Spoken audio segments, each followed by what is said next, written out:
I'm Noodle, and with Twinkie having left the channel and no longer doing any more videos, I will be finishing off the lore videos that he started. So without any further ado, let's get going. 2387. The ship AP Gunner, which was mentioned in the last episode by Twinkie, gets lost along with its crew and is never seen again. Also around about this time, the Xenon conflict is getting worse and worse over the coming years. Very slowly though. 2390. The Boron develop weapons of mass destruction, and the Helpers leave their planet and never return. 2395. By the year 2395, the Kingdom of Boron stretched far beyond their home solar system, with colonies established on many deep space planets. 2400.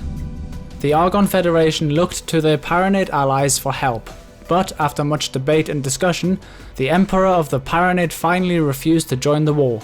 As a result of this decision, the relationships between the two races deteriorated. And still, as the years go by, the Xenon increased their attacks and the Argon Federation would lose battle after battle. Many space stations and colonies were lost and the Xenon slowly took over more territory. 2425. The tide turned at around the year 2425 when the Argon space fleet enjoyed a number of spectacular and daring victories, and slowly, bit by bit, they forced the Xenon back to their frontiers and would regain their lost territories. 2460.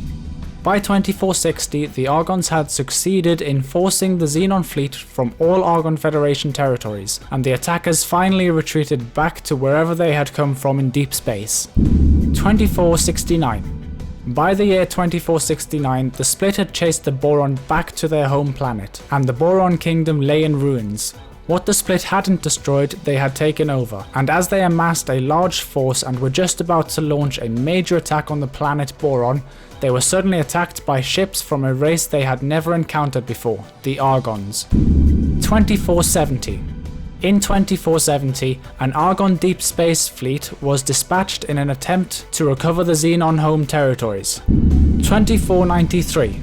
In the year 2493, the Boron were very open to treaty negotiations with the Argon, and so it was a mere 4 months after their first successful encounter that trade and cultural accords were signed between Argon Prime and Kingdom End, the home sector of the Boron. These accords formed the basis for the next 300 years of all Argon-Boron relationships, and would be the foundation upon which the close friendship between the two races was built. This would also lead to the starting of the Foundation Guild. Also, in the same year as all of this, a community of Argon deep space mining and exploration ships were attacked by the Split. There were families on these ships, so women and children were also killed during these exchanges. 2494.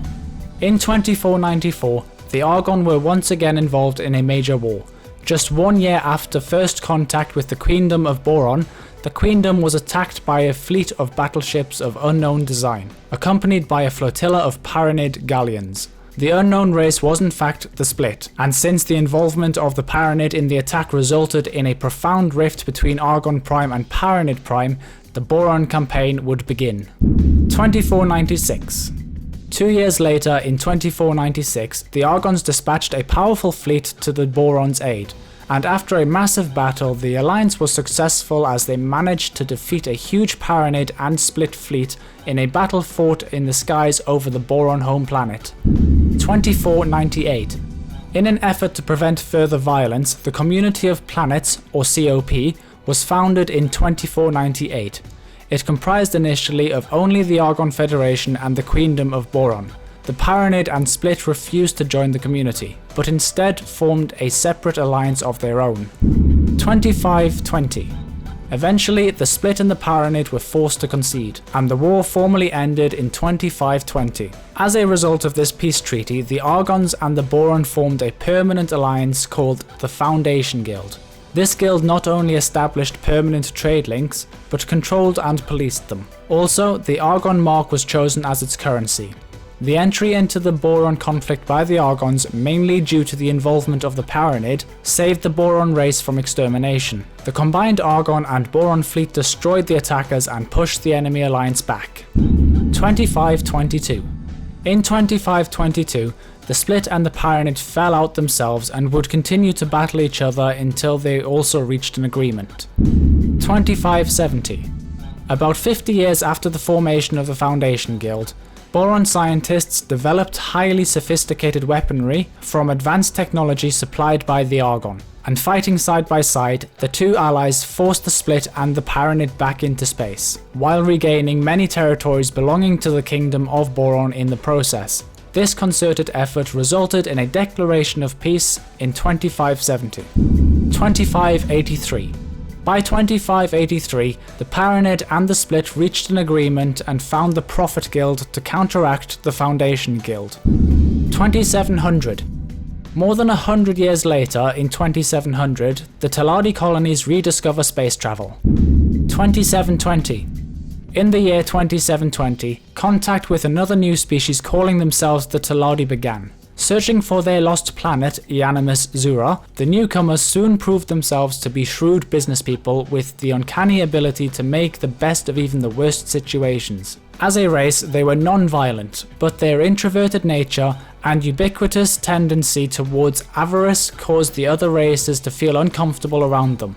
This aside, it was not long before the Teladi were well on their way to becoming the primary financial power within the community of planets. So that's it for today's lore episode. In the next episode I will be speaking about the credits being introduced, the second Xenon conflict, as well as a hero that emerges from a certain conflict at some point. I don't really know, I haven't fully written it up yet. But anyway, I hope you all enjoyed, and if you did, then please do hit that like button and subscribe, and I will see you in the next one. Bye bye.